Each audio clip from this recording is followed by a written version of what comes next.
पछिल्लो 24 घण्टामा नेपालमा 4020 जना कोरोना संक्रमण मुक्त, थप 2768 जनामा संक्रमण पुष्टि, 44 जनाको ज्यान गयो। अमेरिकासँग वार्ता र संघर्ष दुवैको लागि तयार रहेको उत्तर कोरियाली नेता किमको प्रतिक्रिया, कोरियाली प्रायद्वीपमा कुनै किसिमको नियन्त्रण गर्ने कोसिस गरिए कडा जवाफ दिने चेतावनी। र विश्वकप क्रिकेट लिग 2 को बन्द प्रशिक्षणको लागि 20 खेलाडी छनौट।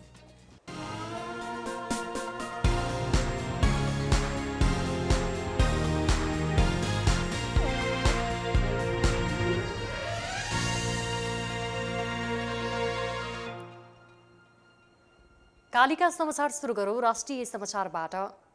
सर्वोच्च अदालतले ढुङ्गा गिटी बालुवा निकासी नगर्न सरकारका नाममा अन्तरिम आदेश दिएको छ। प्रधान न्यायाधीश सोलेन्द्र शमशेर जबरा, न्यायाधीश शाह दीपक कुमार कार्की, मीरा खड्का, हरिकृष्ण कार्की र विश्वम्भर प्रसाद श्रेष्ठको संवैधानिक इजलासले बजेट वक्तव्यको बुदा नम्बर 179 तत्काल कार्यान्वयन नगर्न अन्तरिम आदेश दिएको हो। सर्वोच्चले सरकारलाई लिखित जवाफसहित उपस्थित हुन पनि निर्देशन दिएको छ।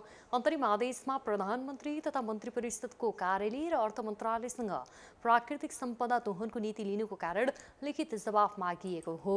बजेट मार्फत ढुङ्गा गिटी बालुवा निकासी गर्ने नीति ल्याएर सरकार नेपालको चुरे दोहन गर्न लागेको र यसले तराईसहित समग्र नेपालको पर्यावरणमा असर गर्ने र विपत्ति निम्त्याउने भन्दै 7 वटा रिट निवेदन दर्ता भएका थिए। वरिष्ठ अधिवक्ता दिनेश त्रिपाठी, अधिवक्ता शैलेन्द्र प्रसाद अम्बेडर, रामबहादुर शाही, पुण्य प्रसाद खतिवडा, हरिराम बलजु, अतीश कार्के र विक्रम नगरकोटीले दायर गरेको रिटमा सुनवाई गर्न संवैधानिक इजलास गठन भएको थियो। पछिल्लो 24 घण्टामा नेपालमा 2768 जनामा कोरोना भाइरसको संक्रमण पुष्टि भएको छ।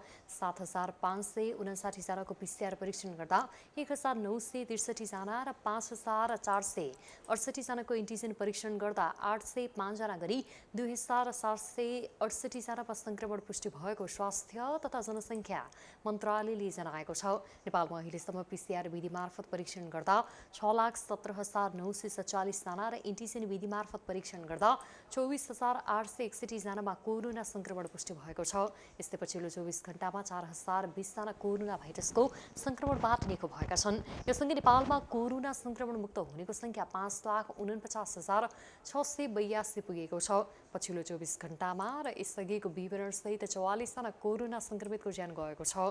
यो सहित नेपालमा कोरोना संक्रमणबाट ज्यान गुमाउनेको संख्या 8,641 पुगेको छ। अहिले नेपालमा 59,624 जना सक्रिय संक्रमित रहेका छन्।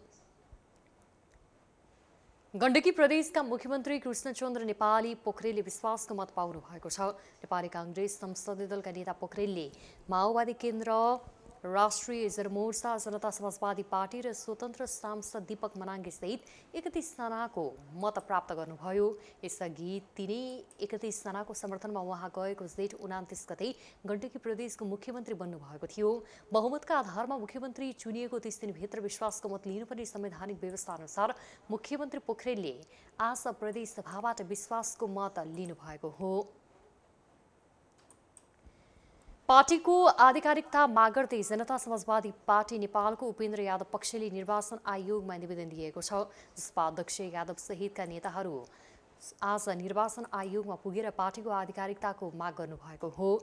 जसपामा महन्त ठाकुर पक्ष, केपी शर्मा ओली नेतृत्वको सरकारमा समावेश भएसँगै यादव र महतो पक्षले एकअर्कालाई कारबाही गरी पार्टीबाट हटाएका छन् भने दुवै पक्षले जसपाको नाम लोगो प्रयोग गर्दै आफूलाई आधिकारिक बताइरहेका छन्। यसै सन्दर्भमा यसअघि एकअर्कालाई कारबाही गरेर हटाएको पत्र अद्यावधि गर्ने निर्वाचन आयोगमा दुवै समूहले दिएको भए पनि आयोगले विवादको निरूपण गर्ने गरी आउन आग्रह गरे अनुरूप यादव पक्ष पार्टी विवादको निरूपण गर्ने गरी आधिकारिकताको दावी गर्दै निर्वाचन आयोग पुगेको हो। जसपाका नेता राजेन्द्र श्रेष्ठले राजनीतिक दल सम्बन्धी ऐनको दफा 43 र 44 अनुरूप आधिकारिकताको दावी गरिएको बताउनुभयो। किन अप्रत्याशित र आश्चर्यजनक लाग्यो भने सुरुमा हामीले जुन निवेदन यहाँ दर्ता गराएका थियौँ नि, त्यसमा चाहिँ उहाँहरूले के प्रतिक्रिया दिनुभएको थियो भने तपाईँहरूको निवेदन चाहिँ आयो, यसमा यो कुराहरू अपुग छ भनेर अपुग चाहिँ उहाँहरूले माग गर्नुभयो हामीसँग, होइन। जस्तो राजनीतिक दल सम्बन्धी नियमावलीको नियम 25 अनुसार यो कुरा अपुग भएको हुँदाखेरि त्यो पठाउनुहोस् अनि हामी चाहिँ अपडेट गरिदिन्छौँ भन्ने पत्र हामीले पायौँ। त्यो पाएको हुँदाखेरि र हाम्रो पार्टीमा झन्डै 60% बहुमतको निर्णय भएको अवस्थामा होइन हामीले के सोच्यौँ भने अब त्यसअनुसार हाम्रो चाहिँ सबै अपडेट हुन्छ भन्ने चाहिँ हामीलाई लागेको थियो। तर पछि दोस्रो जनता समाजवादी पार्टी निर्वाचन आयोगले यसलाई नियम कानुन अनुसार छिटोभन्दा छिटो प्रक्रिया प्रारम्भ गर्ने प्रतिक्रिया दिएको नेता श्रेष्ठले जानकारी दिनुभयो। उहाँले पार्टीको आधिकारिकता आफूहरूले पाउने पनि दावी गर्नुभयो। कृषि तथा पशुपक्षी विकास मन्त्री ज्वालाकुमारी शाहले भू उपयोग नीतिलाई कडाइका साथ लागू गरेर खेतीयोग्य जमिन सहरीकरण हुनुबाट रोक्ने पनि बताउनु भएको छ। आज कृषि विभाग र नेपाल कृषि महासंघले संयुक्त रूपमा आयोजना गरेको समृद्ध नेपालका लागि कृषिको आधुनिकीकरण विषयक अन्तर्क्रियामा बोल्दै कृषि मन्त्री शाहले कृषक र कृषिकै हितको निम्ति भू उपयोग नीति ल्याइएको भन्दै यसलाई कडाइका साथ कार्यान्वयन गरेर अघि बढ्नु पनि बताउनु भएको हो। उहाँले कृषिको सबै थोकमा छिट्टै आत्मनिर्भर हुनुपर्ने पनि बताउनुभयो। भू उपयोग नीति लागू गर्दा खेतीयोग्य भूमि सहरीकरण हुन रोकिने बताउनुभयो। मन्त्री शाहले किसानलाई सूचीकृत गरी राज्यको तर्फबाट दिनुपर्ने सेवा सुविधा दिन मन्त्रालय चिन्तित रहेको पनि बताउनुभयो। मन्त्री शाहीले बेरोजगार युवाहरूलाई विदेश जानबाट रोक्नको लागि कृषिमा क्रान्ति ल्याउनु पर्ने बताउनुभयो। कृषि क्रान्तिको लागि कुनै कसर बाँकी राख्न नहुने उहाँले बताउनुभयो। उहाँले माटोको परीक्षण गर्नको लागि सोइल हेल्थ कार्डको व्यवस्था गर्नु जरुरी रहेको बताउनुभयो। सोइल हेल्थ कार्डको व्यवस्था गर्न सके कस्तो खालको माटो छ र त्यसअनुसार मलको प्रयोग गर्न सकिने उहाँको भनाइ छ। मन्त्री शाहले कृषि मन्त्रालयले दीर्घकालीन योजना बनाएर अघि बढ्नुपर्नेमा जोड दिनुभयो। एकता शान्ति र संस्कारको सम्वाह कालिका एचडीमा प्रस्तावित कालिका समाचारमा पालो भएको छ विज्ञापनको। तर त्यसभन्दा अगाडि प्रमुख समाचारका शीर्षकहरू। समाचारको साथमा नेपालको अति लोकप्रिय motorcycle Hero Super Splendor. LIC Nepal, जीवन रहँदा पनि जीवन पश्चात पनि। नयाँ जमानाको glow and lovely Lifebuoy virus fighter. यसले भाइरससँग लड्छ र तपाईलाई सुरक्षा गर्छ। संसारकै नम्बर 1 सेलिङ जम्प प्रोटेक्सन सोप ब्रान्ड।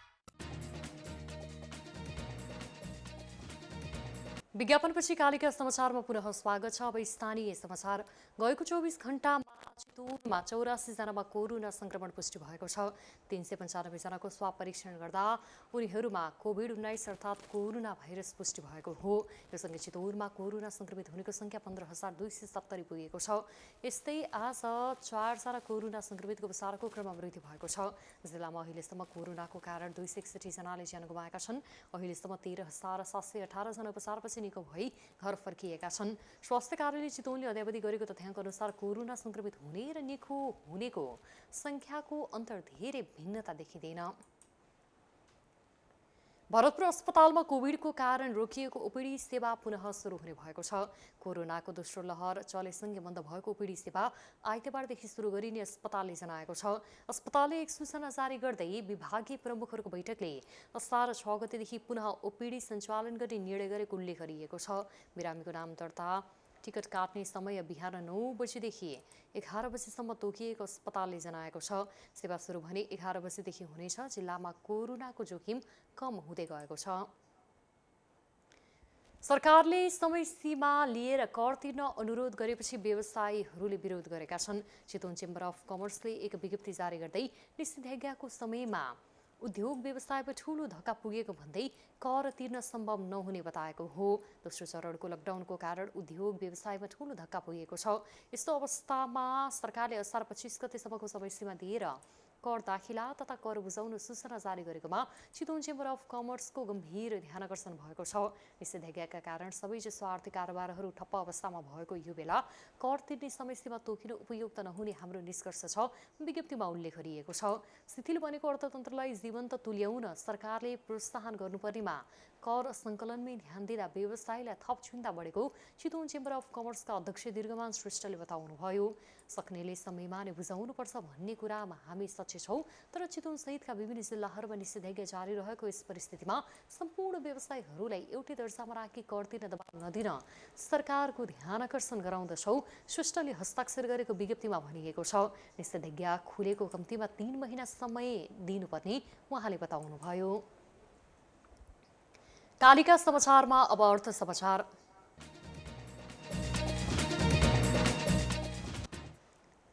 बैंकर्स सङ्घले असार 7 गतेदेखि बैंकहरूका सबै शाखामा कारोबार खुला गर्ने जनाएको छ। सरकारले यही असार 7 गतेदेखि निषेधाज्ञालाई खुकुलो पार्टी जनाएसँगै सङ्घले बैंकका सबै शाखाको सेवा पूर्ण रूपमा सञ्चालन गर्ने निर्णय गरेको हो। कोरोना महामारीका कारण हाल बैंकहरूले सीमित शाखाबाट आलो पालोमा मात्र सेवा दिइरहेका छन्। त्यसैगरी निक्षेप झिक्ने र राख्ने सेवा मात्र सञ्चालनमा छ भने शाखा पनि 2 बजेसम्म मात्र सञ्चालनमा छन्। अब 50,000 भन्दा कमको निक्षेप पनि स्वीकार गरिने भएको छ। यसअघि बैंकमा भिडभाड बढेको भन्दै राष्ट्र बैंकको सहमतिमा 50,000 भन्दा कमको निक्षेप नलिने बैंकर्स सङ्घले निर्णय गरेको थियो। कालिका समाचारमा अब अन्तर्राष्ट्रिय समाचार। उत्तर कोरियाली नेता किम जोङ उनले अमेरिकासँग वार्ता र सङ्घर्ष दुवैको लागि तयार हुनुपर्ने बताउनु भएको छ। अमेरिकी राष्ट्रपति जो बाइडेनले प्रशासन सम्हालेपछि पहिलोपटक प्रतिक्रिया दिँदै नेता किमले देश अमेरिकासँग वार्ता र सङ्घर्ष दुवैको लागि तयार हुनुभएको बताउनु भएको बीबीसीले उल्लेख गरेको छ। सत्तारूढ वर्कर्स पार्टीको केन्द्रीय कमिटीको पूर्ण बैठकमा किमले देशको गौरवको रक्षा र स्वतन्त्रको लागि देश तयारी अवस्थामा रहने पनि बताउनु भएको खबरमा उल्लेख छ। उत्तर कोरियामा शान्तिपूर्ण वातावरण र सुरक्षाको को लागि अमेरिकासँग वार्ता र सङ्घर्ष दुवैको लागि तयार हुनु आवश्यक भएको किमको भनाइ छ। उत्तर कोरियाले अमेरिकासँगको सम्बन्धलाई पर्ख र हेरको रूपमा हेरेको भए पनि पछिल्लो समयमा खाद्य सङ्कट चरम बन्दै गएपछि किमले सङ्घर्ष नचाहेर सम्बन्ध सहज बनाउनतर्फ ध्यान दिएको बीबीसीले जनाएको छ। खाद्य अभावका कारण अहिले उत्तर कोरियामा 1 किलो स्याउको मूल्य 45 अमेरिकी डलरसम्म पुगेको बताइएको छ।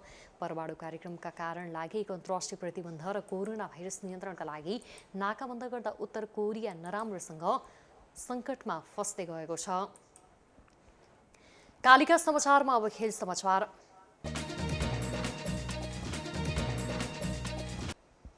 आइसिसी विश्वकप क्रिकेट लिग 2 अन्तर्गतको त्रिदेशीय श्रृङ्खलाको लागि बन्द प्रशिक्षणमा खेलाडी छनौट भएका छन्।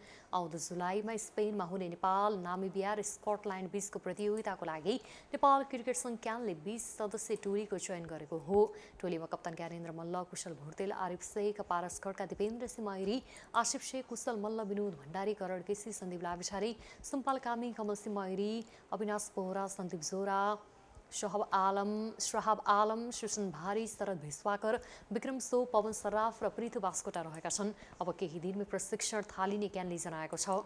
स्कटल्यान्डमा हुने तालिका रहेको विश्वकप लिग 2 कोरोना महामारीपछि लगाइएको यात्रा प्रतिबन्धका कारण प्रभावित भएको थियो।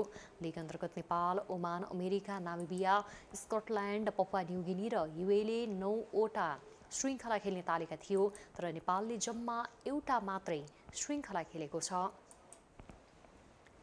एकता, शान्ति र संस्कारको सम्वाह कालिका एचडीमा प्रसारित कालिका समाचारको अन्त्यमा प्रमुख समाचारका शीर्षकहरू पुनः एकपटक। कालिका समाचारको साथमा नेपालको अति लोकप्रिय motorcycle Hero Super Splendor. LIC Nepal, जीवन रहँदा पनि जीवन पश्चात पनि।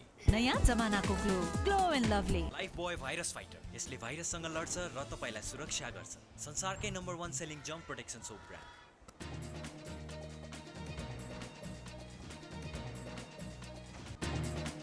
ढुङ्गा गिटी पालुवा निकासी नगर्न सर्वोच्चको अन्तरिम आदेश। सरकारले लिखित जवाबसहित उपस्थित हुन निर्देशन। पछिल्लो 24 घण्टामा नेपालमा 4020 जना कोरोना संक्रमण मुक्त, थप 2768 जनामा कोरोना पुष्टि, 44 जनाको ज्यान गयो। अमेरिकासँग वार्ता र सङ्घर्ष दुवैको लागि तयार रहेको उत्तर कोरियाली नेता किमको प्रतिक्रिया। कोरियाली प्रायद्वीपमा कुनै किसिमको नियन्त्रण गर्ने कोसिस गरी कडा जवाफ दिने चेतावनी। र विश्वकप क्रिकेट लिग 2 को बन्द प्रशिक्षणको लागि 20 खेलाडी छनौट।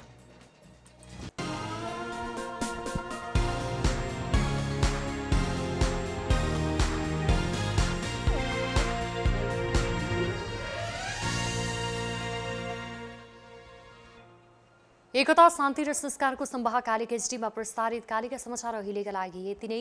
हेर्दै गर्नुहोला कालिका एचडी। म समीक्षा पुरी बिदा हुन्छु। नमस्कार।